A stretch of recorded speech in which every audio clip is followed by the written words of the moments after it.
Hello friends, विशाल online classes YouTube channel में आप सभी का स्वागत है। इस वीडियो में मैं आपको साधारण ब्याज निकालने का एकदम सरल तरीका बताने वाला हूं और ये बिल्कुल सिंपल तरीका है। दोस्तों, जिन लोगों को भी साधारण ब्याज निकालने का बिल्कुल भी तरीका नहीं आता है, इस तरीके से आप किसी भी संख्या का कितने भी पैसों का ब्याज आसान तरीके से निकाल सकते हैं। चलिए वीडियो को शुरू करते हैं। सबसे पहले देखिए दोस्तों, हमने एक क्वेश्चन ले रखा है 25,000 रुपए का 10% दर से 75 दिन का ब्याज कितना होगा। इससे पिछली वीडियो में मैंने आपको महीने का यानी कि मंथ का निकाल के दिखाया था, लेकिन आज हम निकालेंगे 75 दिन का यानी कि दिन का हमें ब्याज कैसे निकालना होता है, ये आप इस वीडियो को देख के आसान तरीके से सीख सकते हैं। चलिए इस क्वेश्चन को सोल्व करने के लिए हमारे पास क्या है, 3 चीजें हैं। सबसे पहले मूलधन। मूलधन क्या होता है, जैसे कि हम किसी से कोई पैसा उधार लेते हैं बैंक से या फिर किसी भी व्यक्ति से, तो जो हमारी अमाउंट होती है, जो हमारा पैसा होता है, वो कहलाता है मूलधन। तो इसलिए सबसे पहले हमें लिखना होगा यहाँ पर मूलधन।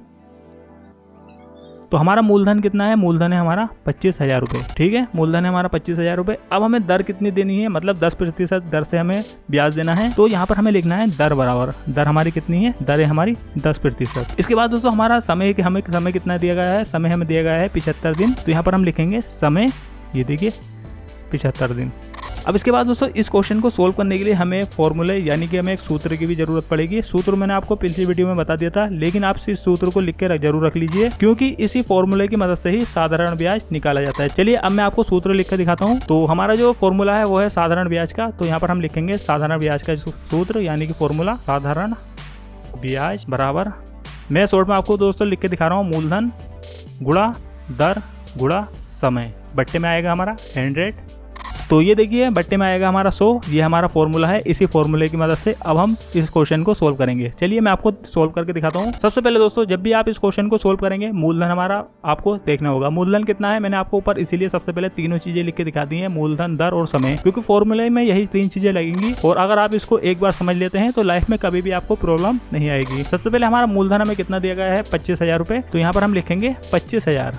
ये देखिए हमने 25,000 लिखा है। अब यहाँ पर गुणा लगाना है। देखिए गुणा का निशान लगाने के बाद दर हमारी कितनी है, 10%। तो यहाँ हम लिखेंगे 10, फिर गुणा लगाएंगे। समय हमें कितना दिया गया है, 75 दिन। तो यहाँ पर हम लिखेंगे 75 और इसके बाद बट्टे में हमारा कितना है, 100।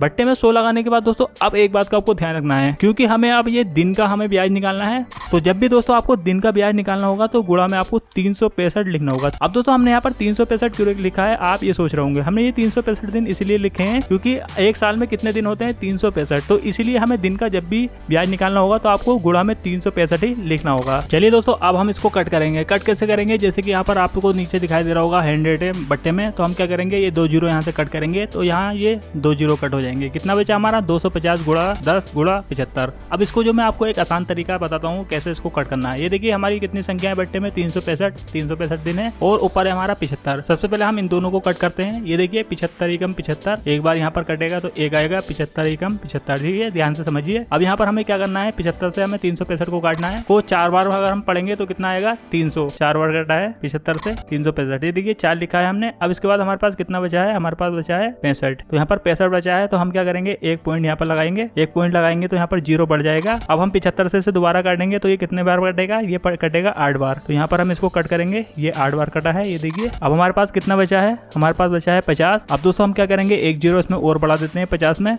तो कितना हुआ 500। अब हम क्या करेंगे, 75 से इसे कट करेंगे तो ये कितनी बार कटेगा, ये कटेगा 6 बार। तो यहाँ पर हम इसको अगर आगे ऐसे ही लिखते रहेंगे तो ये बढ़ता रहेगा, इसलिए हम इसको यहीं पर छोड़ देते हैं। तो हमारा यहाँ पर कटने के बाद कितना बचेगा, 4.86। ठीक है, अब हम क्या करेंगे दोस्तों, अब हमारे पास जो बची हुई संख्या है हम इसको गुणा करेंगे। हम 250 को जैसे कि 10 से गुणा करेंगे तो कितना आएगा, हमारा आएगा 2500। देखिए हमने यहाँ पर लिख दिया है 2500। ये हमने दोनों संख्याओं को गुणा करा है। गुणा करने के बाद अब दोस्तों हमें क्या करना होगा, हमें इसको भाग करना होगा। कितने से भाग करना होगा, 4.86 से। तो जब हम इसको कट करेंगे तो हमारा आंसर कितना आएगा, 514.40। तो ये हमारा आंसर निकल के आया है। तो आपको इसी तरीके से इसको कट करना है। बहुत ही सिंपल तरीका मैंने आपको बताया है। अब आप इसको दूसरे तरीके से भी कट कर सकते हैं। मैं आपको दूसरा तरीका बताता हूँ, लेकिन वो थोड़ा लंबा हो जाएगा। आपको क्या करना है, आपको ये जैसे कि 250 है, आपको 10 से गुणा करना है, फिर 75 से गुणा करना है और इसके बाद आप 365 से इसको भाग कर देंगे। तो आपका जो आंसर है हल्का फुल्का इधर उधर आ जा सकता है, लेकिन यहाँ पर जो आपका आंसर है इसी तरीके का आएगा। तो इस 2 तरीके से आप अपने ब्याज वाले साधारण ब्याज के क्वेश्चन को सोल्व कर सकते हैं। तो उम्मीद करता हूँ वीडियो आपको पसंद आई होगी और आपको ये सवाल यानी कि क्वेश्चन समझ में आ गया होगा। अगर आपको इसी तरीके की नई नई वीडियो रोजाना प्राप्त करनी है तो आप हमारे YouTube चैनल को सब्सक्राइब जरूर करें, ताकि आपको इसी तरीके की एजुकेशनल वीडियो रोजाना प्राप्त होती रहे। तो आज की वीडियो में इतना ही। Thank you for watching.